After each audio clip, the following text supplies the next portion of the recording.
Hi, it's Amy from Cakes with Faces and welcome back to Japan News. This is my series about all the things that are new in Japan and special things that are happening over the next couple of months. And I have so much for you today. It definitely seems like there's a lot going on in Japan at the moment. We've got a giant robot exhibition, new trains, new things in Harajuku, a Pokemon card art walk, the river cruise is back in Kyoto and much more. So let's get started. In Japan, you've got Hello Kitty planes, the Hello Kitty Shinkansen, and now there are some new Hello Kitty hotel rooms at the Keio Plaza Hachioji.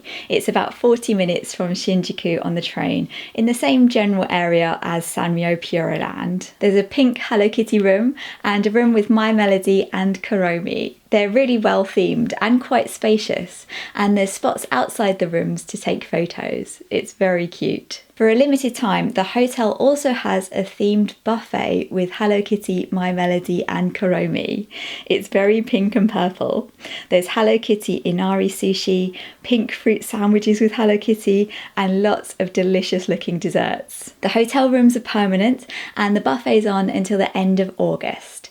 Now this time, instead of including all the pop-up theme cafes in Japan News, I've started a blog post on my website that lists all of them. You can find it on cakeswithfaces.co.uk in the blog section. I've been keeping it updated as it goes along. They don't usually announce theme cafes very far in advance, so check back before your trip. There's a link in the description. And if you like cute things, I have a new book. It's all about fun and cute things to do in Tokyo, cute food and cafes, and where to go shopping to find all the cute stuff. It's a collaboration with Tofu Cute, who are experts in kawaii. We've both included our personal recommendations for the best places to go, and it is so colourful. I love how it's come out. You can get it from cakeswithfaces.co.uk, the link's in the description, and there is worldwide shipping. Next is train news. We've got some new trains that have started running in Japan. First is the Spacia X from Tobu Railways, which goes from Asakusa in Tokyo to Nikko, so it's perfect if you want to go and see all the historic shrines and temples. It's a very comfortable, modern looking train. The design of the windows and some of the details inside was inspired by fretwork and bamboo wicker crafts from the Edo period. I think it's really interesting how it looks so modern when the inspiration for the design was traditional. There's various types of seats to choose from regular seats to tall private box seats or a completely private cabin. There's also the cockpit suite at the end of the train, which is supposed to be like a private jet. There's also new trains running on the Nanki line between Nagoya and the Kii Peninsula, so you can take this train to see the beautiful waterfall and pagoda at Nachi Falls. The new trains are HC85 hybrid trains, so they're more eco-friendly, which is always a good thing. The colours of the seats inside are inspired by the changing seasons, and there's also a nano museum inside the train displaying local crafts from the region. The Minami Eiso line in Kyushu is also back up and running again. It was damaged in the earthquake in 2016 and the entire line has been closed since then. This bridge had to be completely rebuilt. It runs across Kyushu, connecting the JR line from Kumamoto with Eiso National Park, where you can see the volcano and all the countryside. And for part of the year, they have special open-top sightseeing trains that run at the weekends. Now, one of the things that makes me so nostalgic for Japan are the little tunes they play at stations and on the trains when the train arrives or departs. The melody on the Tokaido Shinkansen between Tokyo and Osaka has just been updated after using the previous one for 20 years.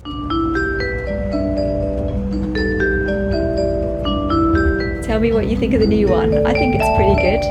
Next, there's an exhibition about mecha in Fukuoka. It's called Giant Robots, the Core of Mecha Anime. It's at Fukuoka Art Museum from the 9th of September to the 12th of November. After that, it's moving to Yokosuka Art Museum, which you can get to from Tokyo on a day trip. That's from the 10th of February to the 7th of April. And then after that, it's going to Kyoto in summer 2024. It covers the history of robots in anime and their design, with lots of artwork and anime production materials that you might not normally see. So if you're doing a Gundam tour of Japan, this should definitely be on your list. Next, do you know the artist Takashi Murakami, who's known for the super flat and all those colourful flowers? They used to have a cafe in Nakano Broadway in Tokyo, which closed. Well, it's now reopened and it's been completely redesigned. The theme's kind of mixed. It's part retro kisaten, which is a Japanese coffee shop from the 60s and 70s. It's also really colourful with Murakami's flower artwork, and there's also retro gaming tables and pixel art. It's a bit of everything, but it looks like a fun place to take a break if you're shopping at Nakano Broadway, which I would always recommend if you're into figures or pretty much any sort of collectibles. I've got a video about it. If you want to go, check the opening days because they can be a bit unusual. They're on their Instagram, coffee_Zingaro. Next, if you like Pokemon, you should head to Yokohama, where there's some special things going on this month. There's a Pokemon card art walk with 1,000 Pokemon cards. There's a trail of giant Pokemon cards and an exhibition, and giant Pokemon cards made out of flowers on the floor. That one's only on the 19th of August, but most of the other events are on until the end of September. All these events are free. They're to celebrate the Pokemon World Championships in Yokohama this month. Yokohama is so easy to get to from Tokyo on the train for a day trip or even just for an afternoon. If you're going through Minato Mirai Station, look out for Pokemon decorations around the station. Next, the Hozugawa River Cruise is back. It's a boat ride in Arashiyama in Kyoto. Arashiyama is an area on the edge of the city. It's really quick to get to, but it feels a lot more like the countryside. When you're there, you can take the Sagano romantic train on the way out and then this boat trip on the way back. Earlier this year, there was an accident and the boat trip was temporarily suspended, but it's now back up and running again. I took the boat trip earlier this year, and while it is really terrible there was an accident, I am glad they're able to continue running the boat ride because it was such an enjoyable trip. The scenery is beautiful and we saw so much wildlife, turtles, monkeys, and we even saw a beaver. As well as the relaxing cruising parts, there's also some more exciting parts where you zoom through rapids. It was really fun. I definitely recommend it. I've got a video coming up about it, so make sure you're subscribed if you want to catch that. Next, we've got some updates about the new Ghibli Park near Nagoya. We've got opening days for the last 2 areas of the park. Mononoke Village will be opening this November 2023. It's a rural, historic style village inspired by Princess Mononoke, and the Valley of Witches will be opening in March 2024. It's a European style town with Kiki's bakery and house and a model of Howl's moving castle. As you can imagine, the park is really popular, so it is hard to get tickets. At the moment, they're released on the 10th of each month, 3 months in advance. So if you want some, you need to be ready the minute they go on sale. There are separate tickets for each area of the park, and there are lots of guides online about how to get tickets. And the Ghibli exhibition in Tokyo that I mentioned last time in Japan News is now open until the 24th of September.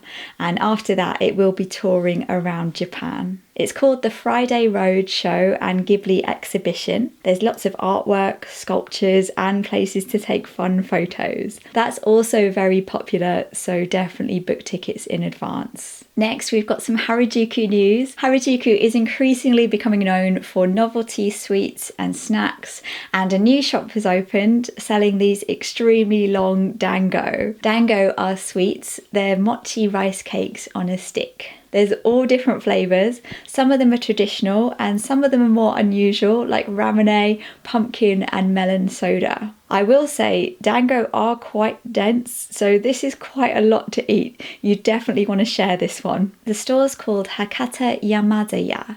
They already had a few stores in Fukuoka and around Kyushu. Sometimes these novelty snacks in Harajuku are quite gimmicky, so I'm glad this is a genuine independent shop and not just something created for Harajuku tourists. There's also some other new things in Harajuku. There's a sweet potato cafe with all sorts of sweet potato treats like this monster Mont Blanc. There's also a new Fender guitar showroom which looks huge. Where the Kalbi Cafe used to be on Takeshita Street, there's now a Korean Purikura photo booth shop, and Burlesque, that clothing store in the corner, now has kebabs and candy fruits. There's also some news about the new complex that's being built in Harajuku on the crossroads opposite Tokyu Plaza Omotesando, which is the famous shopping mall with the mirrors. The new complex is also going to have a lot of mirrors. The existing mall is going to be renamed to Omokado, and the new one's going to be called Harakado after Omotesando and Harajuku, the areas that they're in. And the kanji characters in their names are also meaningful. It's on the site of where Harajuku Central Apartments used to be, which is where a lot of creatives and designers used to live in the 60s and 70s. And that was originally part of the reason why Harajuku became known as a centre for subcultures and creativity. So it's actually quite a meaningful place in Harajuku culture. The new complex is going to have a public bathhouse, a creative marketplace where people can make and sell goods, restaurants, and a rooftop garden. When I was there earlier this year, you could see all the construction walls where it's being built. It's set to open in spring 2024. Next is the Immersive Museum. Now here in the UK, there's been an increasing number of these immersive art exhibitions where they project the paintings of famous painters all around the walls. There's been several in London, and I even went to one here in Coventry about Frida Kahlo. And now there's one in Japan too. It's called the Immersive Museum. It's in Tokyo until the 29th of October, Osaka until the 6th of September, and Fukuoka until the 10th of September. It has famous paintings by well-known artists like Van Gogh and Cézanne, ones that you definitely recognise. The cafe has a really fun themed menu. There's ice lollies inspired by the paintings, paint palette cookies, sunflower seeds for the sunflower painting, and what looks like a swirly chocolate block like Starry Night. Speaking of which, if you like spas, the spa at Tokyo Dome City has been renovated. It's now reopened and it looks pretty fancy. It's called Spa LaQua. Spa LaQua. It's open 22 hours a day, so if you want to, you can go late at night.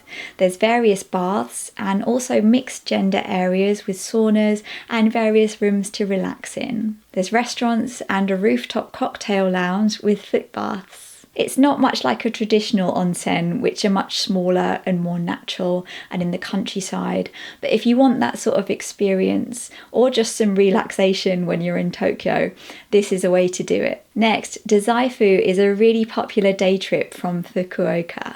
There's one of those historic shopping streets and a shrine. I really enjoyed it. The main shrine hall is being renovated.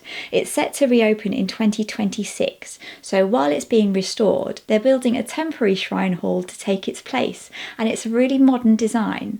It's completely black with a sloping roof garden with so much greenery. I think it's a really interesting modern take on what a shrine could look like. That's open now until 2026 when the main hall is finished. I quite like it. I think it's a really interesting modern take on a historic building. Tell me what you think in the comments. Now, do you remember the new Bandai Namco cross stores in Japan? They're huge stores that are part arcade, part shop, with UFO catchers, arcade machines, gachapon, figures, and card games. Well, now they're opening one in the UK in London. It's the first one outside Japan. It's going to be in Camden and it opens on the 18th of August. I'll be going along when it opens, so if you want to see what it's like, keep an eye on my Instagram, Cakes with Faces. Now, summer in Japan can be extremely hot, so if you're going this month, you might want to cool off at a special event at Tokyo Prince Hotel called CanCam Night Pool. It's worth noting that most hotels don't have swimming pools, especially in the city. This is a special event until the 18th of September. The theme is Pink Ice Cream Power. There's lots of kitsch inflatables, think extreme Barbie style. There's photo spots, snacks and colourful drinks. And there's also a themed room at the hotel with sprinkles on the walls and pink decor and ice cream details. Next, if you're arriving in Japan at Haneda Airport and you take the Tokyo Monorail into the city, look out for cute Sanrio characters on the train. I don't think they'll be on every train, but they're decorating some of the carriages to celebrate the results results of the Sanrio character ranking, where people vote for their favourite Sanrio character that year. And this year, the winner was Cinema Roll. The special decorated trains will be running until the end of December. It's definitely the cutest way to arrive in Tokyo. Next, Shibuya Sky Observation Deck is having a special garden exhibition this summer until the 1st of October. It's indoors on the floor below the open-air observation deck where the cafe is. There are 5 zones, all with onomatopoeic names